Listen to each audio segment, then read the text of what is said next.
سبحان الذي أسرى بعبده ليلا من المسجد الحرام إلى المسجد الأقصى الذي باركنا حوله لنريه من آياتنا إنه هو السميع البصير. وآتينا موسى الكتاب وجعلناه هدى لبني إسرائيل ألا تتخذوا من دوني وكيلا ذرية من حملنا مع نوح إنه كان عبدا شكورا. وقضينا إلى بني إسرائيل في الكتاب لتفسدن في الأرض مرتين ولتعلن علوا كبيرا فإذا جاء وعد أولاهما بعثنا عليكم عبادا لنا أولي بأس شديد فجاسوا خلال الديار وكان وعدا مفعولا. ثم رددنا لكم الكرة عليهم وأمددناكم بأموال وبنين وجعلناكم أكثر نفيرا. إن أحسنتم أحسنتم لأنفسكم وإن أسأتم فلها فإذا جاء وعد الآخرة ليسوءوا وجوهكم وليدخلوا المسجد كما دخلوه أول مرة وليتبروا ما علوا تتبيرا. عسى ربكم أن يرحمكم وإن عدتم عدنا وجعلنا جهنم للكافرين حصيرا. إن هذا القرآن يهدي للتي هي أقوم ويبشر المؤمنين الذين يعملون الصالحات أن لهم أجرا كبيرا وأن الذين لا يؤمنون بالآخرة أعتدنا لهم عذابا أليما. ويدعو الإنسان بالشر دعاءه بالخير وكان الإنسان عجولا. وجعلنا الليل والنهار آيتين فمحونا آية الليل وجعلنا آية النهار مبصرة لتبتغوا فضلا من ربكم ولتعلموا عدد السنين والحساب وكل شيء فصلناه تفصيلا. وكل إنسان ألزمناه طائره في عنقه ونخرج له يوم القيامة كتابا يلقاه منشورا. اقرأ كتابك كفى بنفسك اليوم عليك حسيبا. من اهتدى فإنما يهتدي لنفسه ومن ضل فإنما يضل عليها ولا تزر وازرة وزر أخرى وما كنا معذبين حتى نبعث رسولا. وإذا أردنا أن نهلك قرية أمرنا متر فيها ففسقوا فيها فحق عليها القول فدمرناها تدميرا. وكم أهلكنا من القرون من بعد نوح وكفى بربك بذنوب عباده خبيرا بصيرا. من كان يريد العاجلة عجلنا له فيها ما نشاء لمن نريد ثم جعلنا له جهنم يصلاها مذموما مدحورا. ومن أراد الآخرة وسعى لها سعيها وهو مؤمن فأولئك كان سعيهم مشكورا. كلا نمد هؤلاء وهؤلاء من عطاء ربك وما كان عطاء ربك محظورا. انظر كيف فضلنا بعضهم على بعض وللآخرة أكبر درجات وأكبر تفضيلا. لا تجعل مع الله إلها آخر فتقعد مذموما مخذولا. وقضى ربك ألا تعبدوا إلا إياه وبالوالدين إحسانا إما يبلغن عندك الكبر أحدهما أو كلاهما فلا تقل لهما أف ولا تنهرهما وقل لهما قولا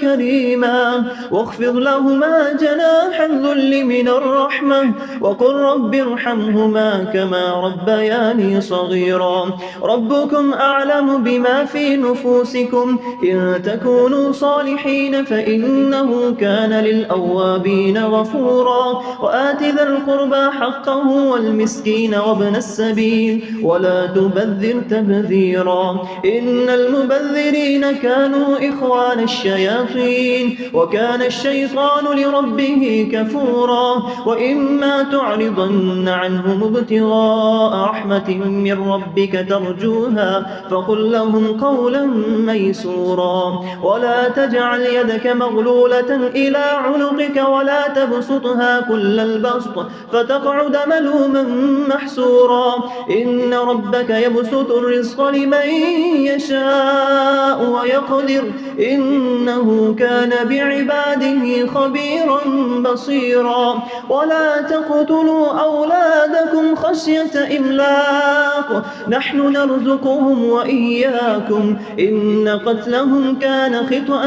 كبيرا ولا تقربوا الزنا إنه كان فاحشة وساء سبيلا ولا تقتلوا النفس التي حرم الله إلا بالحق ومن قتل مظلوما فقد جعلنا لوليه سلطانا فلا يسرف في القتل إنه كان منصورا ولا تقربوا مال اليتيم إلا بالتي هي أحسن حتى يبلغ أشده وأوفوا بالعهد إن العهد كان مسؤولا وأوفوا الكيل إذا كلتم وزنوا بالقسطاس المستقيم ذلك خير وأحسن تأويلا ولا تقف ما ليس لك به علم إن السمع والبصر والفؤاد كل أولئك كان عنه مسؤولا ولا تمش في الأرض مرحا إنك لن تخرق الأرض ولن تبلغ الجبال طولا كل ذلك كان سيئه عند ربك مكروها ذلك مما أوحى إليك ربك من الحكمة ولا تجعل مع الله إلها آخر فتلقى في جهنم ملوما مدحورا أفأصفاكم ربكم بالبنين واتخذ من الملائكة إناثا إنكم لتقولون قولا عظيما ولقد صرفنا في هذا القرآن ليذكروا وما يزيدهم إلا نفورا قل لو كان معه آلهة كما يقولون إذا لابتغوا إلى ذي العرش سبيلا سبحانه وتعالى عما يقولون علوا كبيرا تسبح له السماوات السبع والأرض ومن فيهن وإن من شيء إلا يسبح بحمده ولكن لا تفقهون تسبيحهم إنه كان حليما غفورا وإذا قرأت القرآن جعلنا بينك وبين الذين لا يؤمنون بالآخرة حجابا مستورا وجعلنا على قلوبهم أكنة أن يفقهوا وفي آذانهم وقرا وإذا ذكرت ربك في القرآن وحده ولوا على أدبارهم نفورا نحن أعلم بما يستمعون به إذ يستمعون إليك وإذ هم نجوى إذ يقول الظالمون إن تتبعون إلا رجلا مسحورا انظر كيف ضربوا لك الأمثال فضلوا فلا يستطيعون سبيلا وقالوا أئذا كنا عظاما ورفاتا أئنا لمبعوثون خلقا جديدا قل كونوا حجارة أو حديدا أو خلقا مما يكبر في صدوركم فسيقولون من يعيدنا قل الذي فطركم أول مرة فسينغضون إليك رؤوسهم ويقولون متاه قل عسى أن يكون قريبا يوم يدعوكم فتستجيبون بحمده وتظنون إن لبثتم إلا قليلا وقل لعبادي يقولوا التي هي أحسن إن الشيطان ينزغ بينهم إن الشيطان كان للإنسان عدوا مبينا ربكم أعلم بكم إن يشأ يرحمكم أو إن يشأ يعذبكم وما أرسلناك عليهم وكيلا وربك أعلم بما في السماوات والأرض ولقد فضلنا بعض النبيين على بعض وآتينا داود زبورا قل ادعوا الذين زعمتم من دونه فلا يملكون كشف الضر عنكم ولا تحويلا أولئك الذين يدعون يبتغون إلى ربهم الوسيلة أيهم أقرب ويرجون يرجون رحمته ويخافون عذابه إن عذاب ربك كان محذورا إن من قرية إلا نحن مهلكوها قبل يوم القيامة أو معذبوها عذابا شديدا كان ذلك في الكتاب مسطورا وما منعنا أن نرسل بالآيات إلا أن كذب بها الأولون وآتينا ثمود الناقة مبصرة فظلموا بها وما نرسل بالآيات إلا تخويفا وإذ قلنا لك إن ربك أحاط بالناس وما جعلنا الرؤيا التي أريناك إلا فتنة للناس والشجرة الملعونة في القرآن ونخوفهم فما يزيدهم إلا طغيانا كبيرا وإذ قلنا للملائكة اسجدوا لآدم فسجدوا إلا إبليس قال أأسجد لمن خلقت طينا قال أرأيتك هذا الذي كرمت علي لئن أخرتني إلى يوم القيامة لأحتنكن ذريته إلا قليلا قال اذهب فمن تبعك منهم فإن جهنم جزاؤكم جزاء موفورا واستفزز من استطعت منهم بصوتك وأجلب عليهم بخيلك ورجلك وشاركهم في الأموال والأولاد وعدهم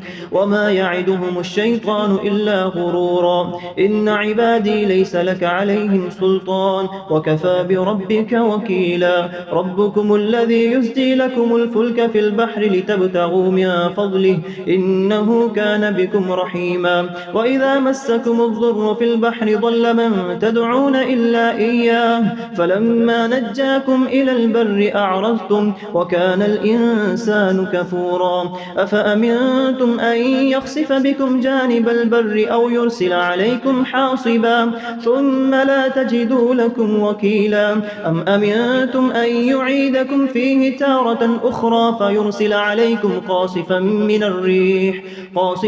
الريح فيغرقكم بما كفرتم ثم لا تجدوا لكم علينا به تبيعا ولقد كرمنا بني آدم وحملناهم في البر والبحر ورزقناهم من الطيبات وفضلناهم على كثير ممن خلقنا تفضيلا يوم ندعو كل أناس بإمامهم فمن أوتي كتابه بيمينه فأولئك يقرؤون كتابهم ولا يظلمون فتيلا ومن كان في هذه أعمى فهو في الآخرة أعمى وأضل سبيلا وإن كادوا ليفتنونك عن الذي أوحينا إليك لتفتري علينا غيره وإذا لاتخذوك خليلا ولولا أن ثبتناك لقد كدت تركن إليهم شيئا قليلا إذا لأذقناك ضعف الحياة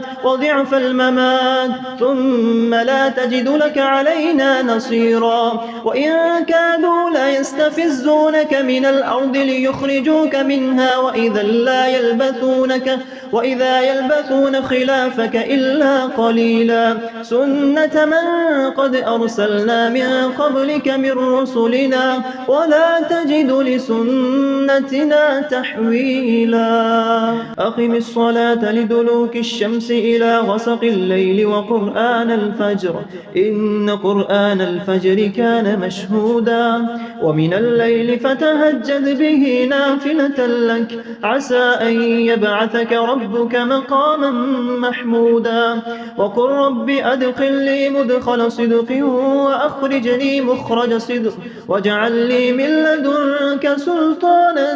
نصيرا وقل جاء الحق وزهق الباطل إن الباطل كان زهوقا وننزل من القرآن ما هو شفاء ورحمة للمؤمنين ولا يزيد الظالمين إلا خسارا وإذا أنعمنا على الإنسان أعرض ونأى بجانبه وإذا مسه الشر كان يئوسا قل كل يعمل على شاكلته فربكم أعلم بمن هو أهدى سبيلا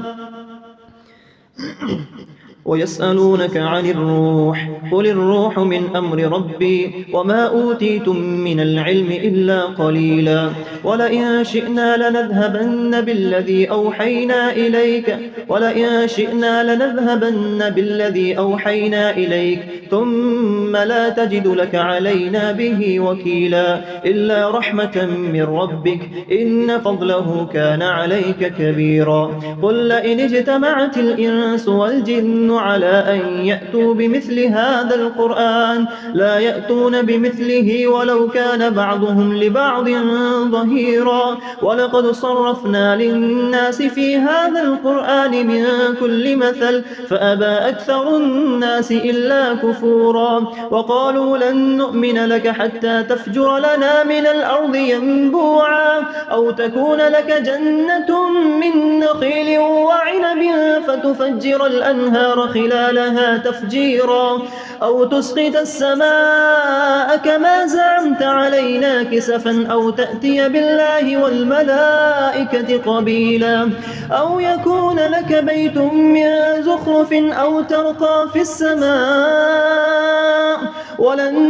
نؤمن لرقيك حتى تنزل علينا كتابا نقرأه قل سبحان ربي هل كنت إلا بشرا رسولا وما منع الناس أن يؤمنوا إذ جاءهم الهدى إلا أن قالوا أبعث الله بشرا رسولا قل لو كان في الأرض ملائكة يمشون مطمئنين لنزلنا عليهم من السماء ملكا رسولا قل كفى بالله شهيدا بيني وبينكم إنه كان بعباده خبيرا بصيرا ومن يهد الله فهو المهتد ومن يضلل فلا تجد لهم أولياء من دونه ونحشرهم يوم القيامة على وجوههم عميا وبكما وصما مأواهم جهنم كلما خبت زدناهم سعيرا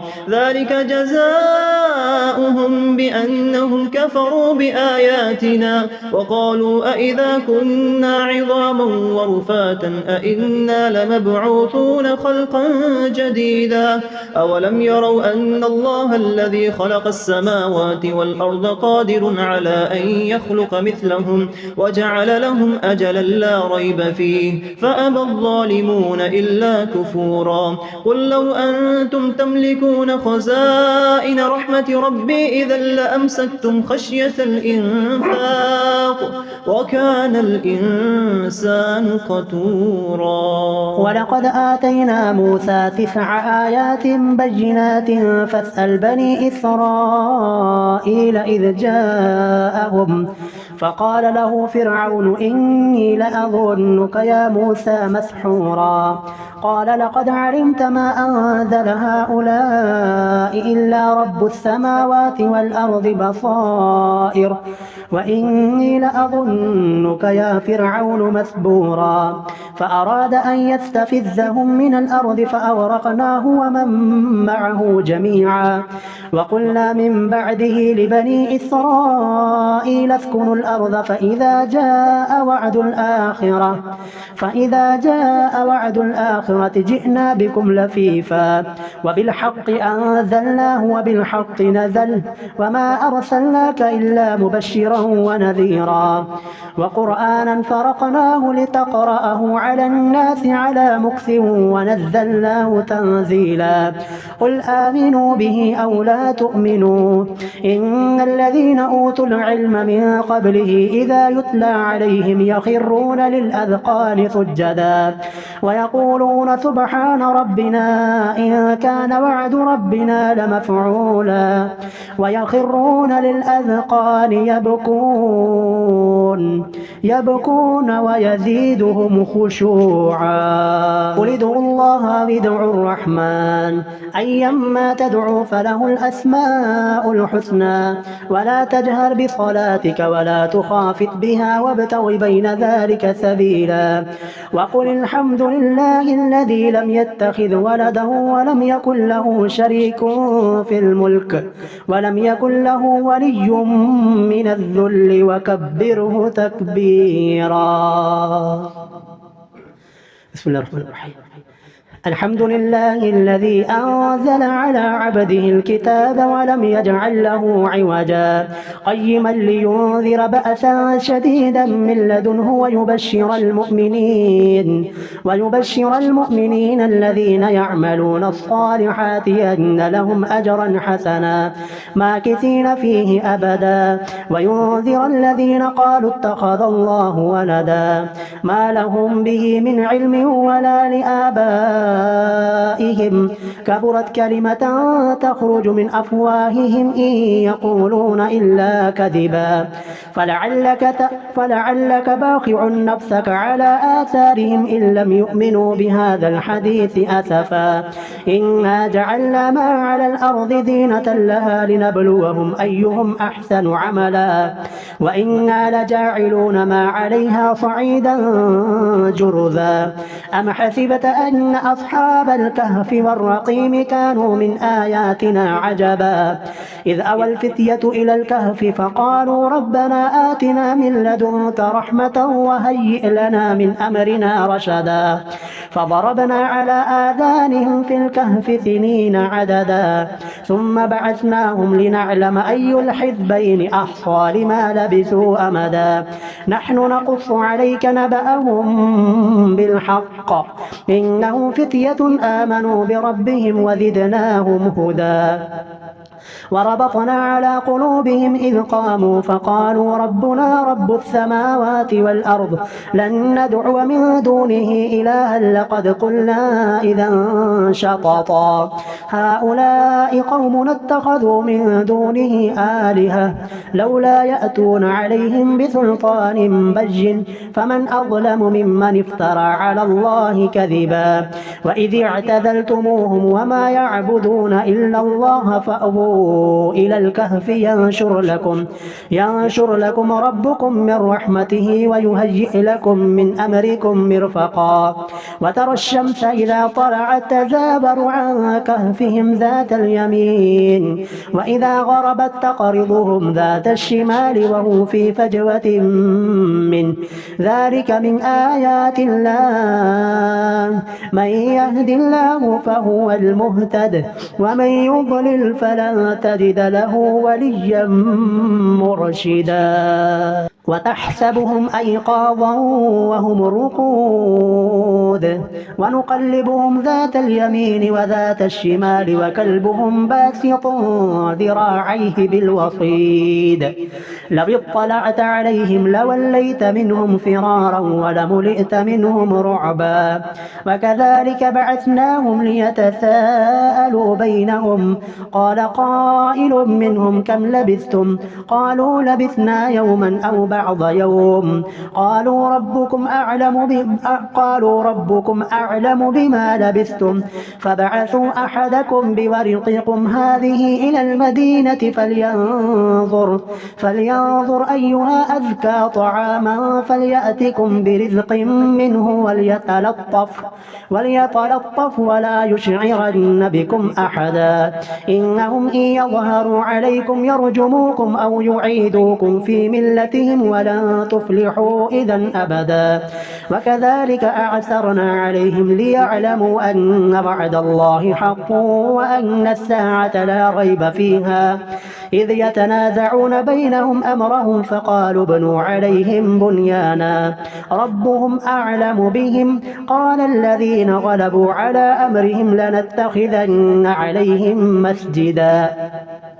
سيقولون ثلاثة رابعهم كلبهم ويقولون خمسة سادسهم كلبهم رجما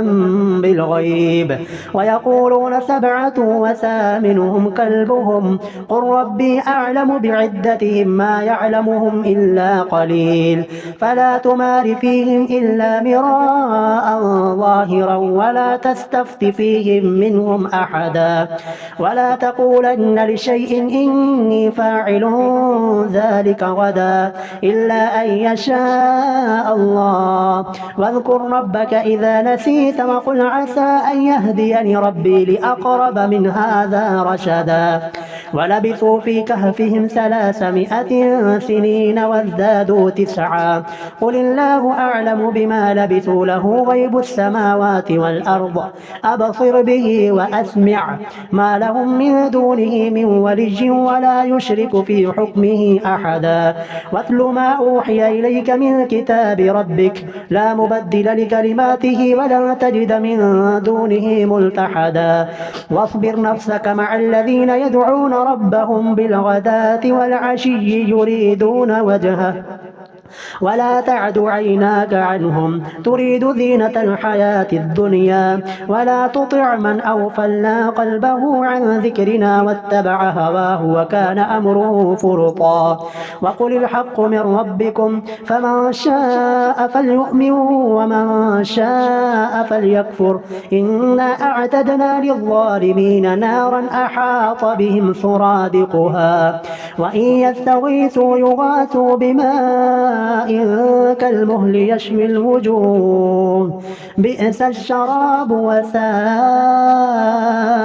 مرتفقا إن الذين آمنوا وعملوا الصالحات إنا لا نضيع أجر من أحسن عملا أولئك لهم جنات عدن تجري من تحتهم الأنهار يحلون فيها من أساور من ذهب ويلبسون ثيابا خضرا من سندس واستبرق متكئين فيها على الأرائك نعم الثواب وحسنت مرتفقا واضرب لهم مثل الرجلين جعلنا لأحدهما جنتين من أعناب وحففناهما بنخل وجعلنا بينهما زرعا كلتا الجنتين آتت أكلها ولم تظلم منه شيئا وفجرنا خلالهما نهرا وكان له ثمر فقال لصاحبه وهو يحاوره أنا أكثر منك مالا وأعز نفرا ودخل جنته وهو ظالم لنفسه قال ما أظن أن تبيد هذه أبدا وما أظن الساعة قائمة ولئن رددت إلى ربي لأجدن خيرا منها منقلبا قال له صاحبه وهو يحاوره أكفرت بالذي خلقك من تراب ثم من نطفة ثم سواك رجلا لكن هو الله ربي ولا أشرك بربي أحدا ولولا إذ دخلت جنتك قلت ما شاء الله لا قوة إلا بالله إن ترني أنا أقل منك مالا وولدا فعسى ربي أن يؤتيني خيرا من جنتك ويرسل عليها حسبانا من السماء فتصبح صعيدا زلقا أو يصبح ماؤها غورا فلا تستطيع له طلبا وأحيط بثمره فأصبح يقلب كفيه على ما أنفق فيها وهي خاوية على عروشها ويقول يا ليتني لم أشرك بربي أحدا ولم تكن له فئة ينصرونه من دون الله وما كان منتصرا هنالك الولاية لله الحق هو خير ثوابا وخير عقبا واضرب لهم مثل الحياة الدنيا كماء أنزلناه من السماء فاختلط به نبات الأرض فأصبح هشيما تذروه الرياح وكان الله على كل شيء مقتدرا المال والبنون زينة الحياة الدنيا والباقيات الصالحات خير عند ربك ثوابا وخير أملا ويوم نسير الجبال وترى الأرض باردة وحشرناهم فلم نغادر منهم أحدا وعرضوا على ربك صفا لقد جئتمونا كما خلقناكم أول مرة بل زعمتم أن لن نجعل لكم موعدا ووضع الكتاب فترى المجرمين مشفقين مما فيه ويقولون يا ويلتنا ما لهذا الكتاب لا يغادر صغيرة ولا كبيرة إلا أحصاها ووجدوا ما عملوا حاضرا ولا يظلم ربك أحدا. وإذ قلنا للملائكة اسجدوا لآدم فسجدوا إلا إبليس كان من الجن ففسق عن أمر ربه أفتتخذونه وذريته أولياء من دوني وهم لكم عدو بئس للظالمين بدلا. ما أشهدتهم خلق السماوات والأرض ولا خلق أنفسهم وما كنت متخذ المضلين عضدا. ويوم يقول نادوا شركائي الذين زعمتم فدعوهم فلم يستجيبوا لهم وجعلنا بينهم موبقا. ورأى المجرمون النار فظنوا أنهم مواقعوها ولم يجدوا عنها مصرفا. ولقد صرفنا في هذا القرآن للناس من كل مثل وكان الإنسان أكثر شيء